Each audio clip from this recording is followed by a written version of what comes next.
Bonjour, aujourd'hui je vais vous parler de La mariée de Ceylan de Dinah Jeffries que nous sortons le 14 février 2018.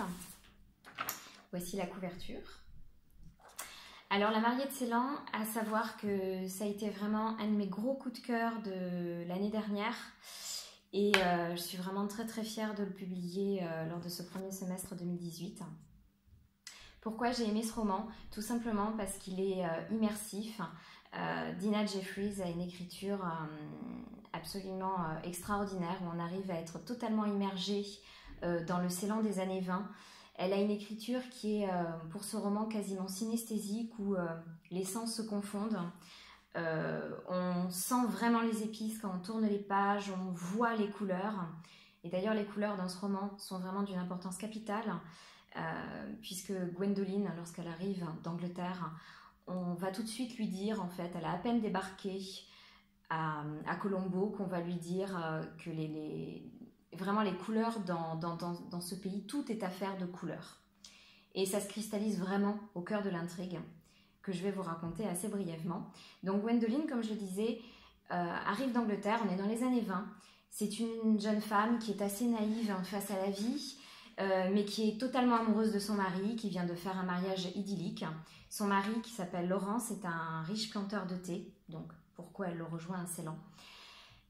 Et voilà, les premiers moments du couple vont être absolument merveilleux, ils vont s'aimer, apprendre à se découvrir, apprendre à s'aimer mutuellement.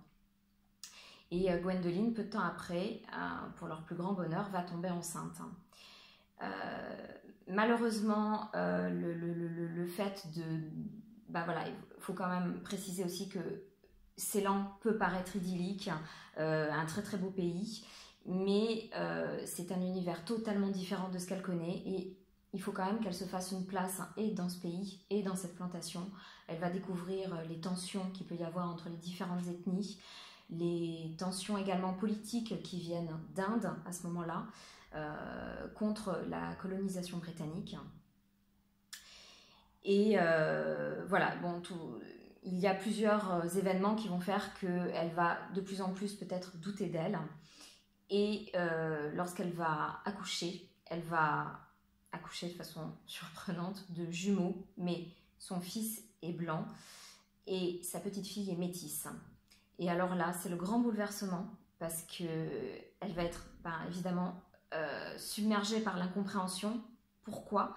Par la honte également, puisque elle fait partie d'une famille blanche, son mari est blanc, et elle ne va pas réussir à assumer la vérité face à son mari, et va devoir faire un choix vraiment poignant, le plus déchirant des choix pour une mère, puisqu'elle va décider d'éloigner son enfant, donc sa fille métisse, et de la faire adopter par une femme du village. Évidemment, ce choix va être lourd de conséquences puisqu'elle va lourdement payer le prix. Elle va vivre avec cette culpabilité au jour le jour sans pouvoir se confier. Et ce qui va l'amener à une fin presque fatale. Mais je ne vous en dévoile pas plus. Évidemment, la fin du roman dévoile le secret de ses jumeaux. Et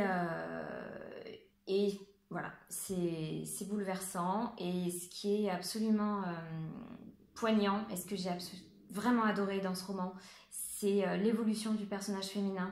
C'est-à-dire qu'on part d'un personnage qui est naïf et qui a la vie qui s'offre à elle. Et cette expérience et cet événement ça va vraiment la bouleverser, la faire évoluer. Et c'est là où on s'attache vraiment à elle, parce qu'on se met à sa place et on se demande ce que nous, dans les années 20, avec donc tout ce que peut engendrer la sexualité, tout ce qu'il peut y avoir de tabou autour de cette sexualité, comment est-ce qu'on aurait réagi à sa place? Et c'est vraiment, voilà, c'est un bon roman à lire au cœur de l'hiver pour ceux qui ont envie d'exotisme.